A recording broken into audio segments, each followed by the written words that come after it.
If you listen to the financial buzz coming out of California and New York right now, the message is uniform.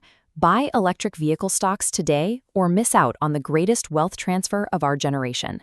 The pitch relies on a very specific assumption. Because the federal government is pouring billions of dollars into green energy infrastructure, these companies are supposedly insulated from failure. But the moment political policy is converted into ticker symbols here on Wall Street, the rules change. What looks like a sure thing in a press release often behaves very differently in the open market. We need to look closely at whether this guaranteed wealth is actually a manufactured bubble, one propped up almost entirely by taxpayer subsidies, rather than actual profitable business models. You can see the physical rollout of this push in nearly every urban center, with dedicated infrastructure demanding mass public adoption. Warning tone. When retail investors buy into a narrative subsidized by the state rather than driven by consumer demand, they are usually the ones left holding the bag when the math finally catches up. To understand how this works, we have to look at what analysts call the coastal mirage. This is the massive, often billions of dollars gap between a green energy company's soaring stock price and its actual net income, which is frequently negative. This diagram illustrates the subsidy loop. Government grants inflate the company's valuation without a single product sold. PR departments use this baseline to generate media hype. Retail investors see the headlines and pour in savings, driving the stock price completely detached from financial health. The resulting capital is used to build endless arrays of heavily subsidized physical infrastructure, providing the perfect visual backdrop to keep the PR machine running. But behind those impressive aerial shots, the math tells a different story. Many of these firms are burning through their cash reserves at an aggressive rate just to keep the lights on and the narrative alive. Any valuation built on government grants and press releases rather than organic revenue is inherently fragile. It creates a market structure strictly dependent on outside cash flow to survive.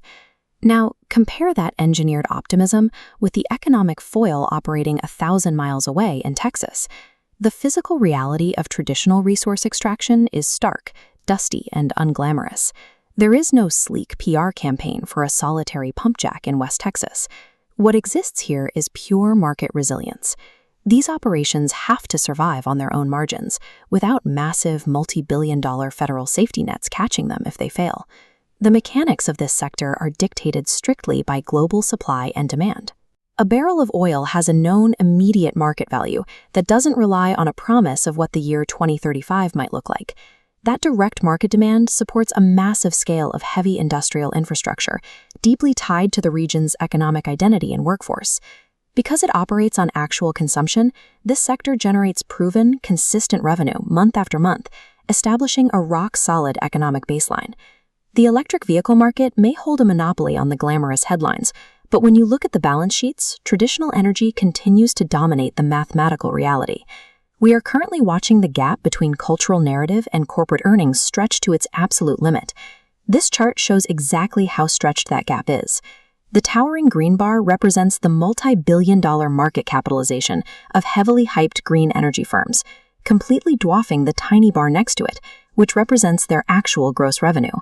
Now look at the traditional energy sector added to the right. The ratio inverts. You see a moderate, grounded market cap backed by massive, realized revenue. History provides a very clear roadmap for what happens when broader economic conditions tighten and sectors with no actual revenue safety net are exposed to higher interest rates. Once the hype cycle runs out of new investors willing to buy in at the top, those artificial valuations shatter almost instantly.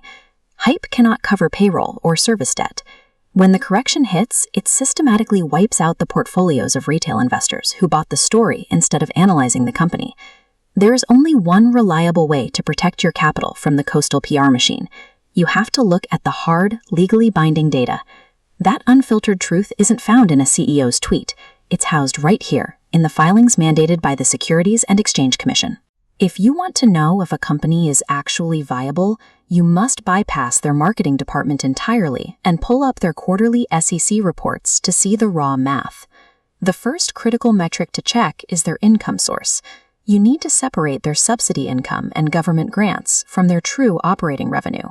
This tells you if they actually have a paying customer base or just a good relationship with lawmakers. The second number you need to find is the cash burn rate. Divide their total cash on hand by the amount they lose each quarter. That gives you the exact number of months they have left to survive before they are forced to beg for another bailout. True financial protection has nothing to do with picking the right side in a political culture war. It comes down to verifying the math yourself, ensuring you act as an informed investor, and refusing to become the victim of a very expensive bubble.